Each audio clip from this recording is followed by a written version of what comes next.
په سلامونو مو هرکلی کوم دوستانو، وخت مو په خیر، ستړي مه شئ. خاوند یې 5 کارونو ته ډېر اړتیا لري. ښځینه د خپل خاوند دې 5 کارونو ته ډېره اړتیا لري.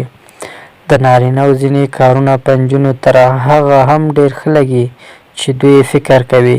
نجونې یو احساساتي نړۍ لري او دې نړۍ ته درناوي کوونکي او پالونکي نارینه د دوی په زړه کې ځانګړی ځای لري. له همدې کبله نارینه باید په دې پوه شي چې نجونې کیدای شي په یوه کوچنۍ خبره ډېرې خفه او یا هم ډېر خوشحاله شي. لومړی، د نجونو دا کار ډېر خوښیږي چې خاوند یې په خپل څنګ کې ځان ارامه احساس کړي. په ځانګړي ډول هغه وخت کله چې نارینه د یوې ستونزې سره مخ وي، خو کله هم چې د خپلې مېرمنې خواته ورسي ټول غم او جنجال ورڅخه هېر شي.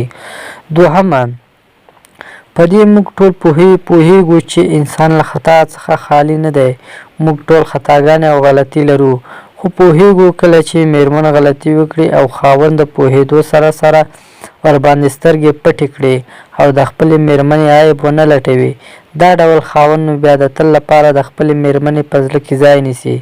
دریم، د نجونو له دې څخه ډېر بد راځي چې بل څوک پوه شي چې دوی یې له خپل خاوند سره ستونزه لري. له همدې کبله د دوی هغه نارینه ډېر زیات خوښیږي چې د بل چا په وړاندې غوسه نه کوي او ځان کنټرولوي. څلورم، خپلې مېرمنې ته دا حس ورکول چې ژوند مو د هغه په شتون سره ښکلی شوی، هغوی ته ډېر لوی ویاړ ورکوي. هغه نارینه چې خپلې مېرمنې بدون له شرمه دا خبره کوي چې د هغه په راتګ سره ژوند اوس ډېر رنګین شوی دی، د ژوند په خوند پوه شوی دی، نو د خپلې مېرمنې د زړه پادشاه دی.